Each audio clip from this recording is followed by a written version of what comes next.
2009లో ముస్లిం క్యాండిడేట్ని కాదని మీరు ఎలా నెగ్గారు? ప్రతి ఎలక్షన్స్‌లో 3000 వస్తే హైయెస్ట్ దానికి. యాక్చువల్‌గా విజయవాడ సెంట్రల్ అంటే మల్లాది విష్ణు గారి కాన్స్టిట్యున్సీ అంతకుముందు అది.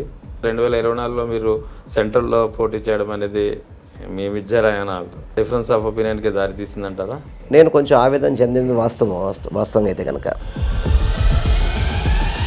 కొంత వారికి లోపల ఇబ్బంది ఉన్నా కానీ ఈవీఎం పాత్ర ఏమైనా ఉందని మీరు బలంగా విశ్వసిస్తున్నారా? 2024లో మీ ఓటమికి కారణాలు? ఓసరి వాళ్ళు కూడా సిగ్గుపడుతుంది చంద్రబాబు గారిని చూస్తే. నాకు ఈవీఎంల మీద అనుమానాలు ఉన్నాయని చెప్పిన వ్యక్తి ఎవరు? చంద్రబాబు నాయుడు గారు కదా. ఇక్కడ ప్రతిపక్ష నాయకుడిగా ఉన్నటువంటి రాహుల్ గాంధీ కూడా ఈవీఎం ఏదైతే ఒక అనుమానాస్పదమైనటువంటి, ఒక చర్చనీయాంశమైనటువంటి, ప్రశ్నార్థకమైనటువంటి ఒక ఆయుధంగా మారిందో ఎలక్షన్ కమిషన్ చేతిలో, దానిపై ఆయన ఎందుకు స్పందించట్లేదు?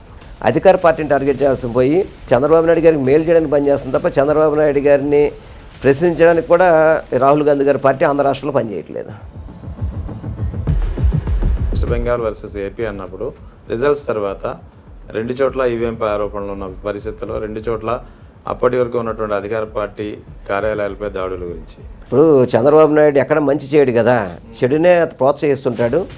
అది పశ్చిమ బెంగాల్ దాకా పాకింది. ఇప్పటికైనా కానీ నరేంద్ర మోడీ గారు, అమిత్ షా గారు ఇటువంటి సాంప్రదాయాలకి చెక్ పెట్టాలి.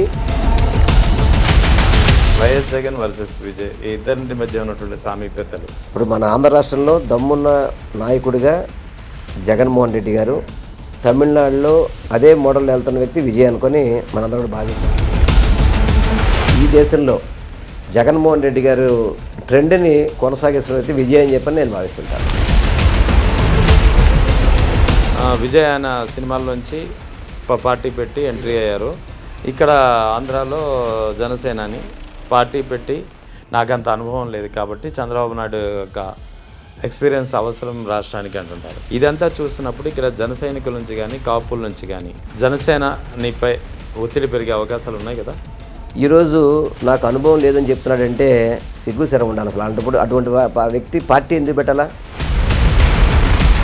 పవన్ కళ్యాణ్ గురించి నాగబాబే మాట్లాడాడు. అంటే అధికారం లేకపోతే అన్నయ్యను కూడా వదిలేసిన వ్యక్తి పవన్ కళ్యాణ్.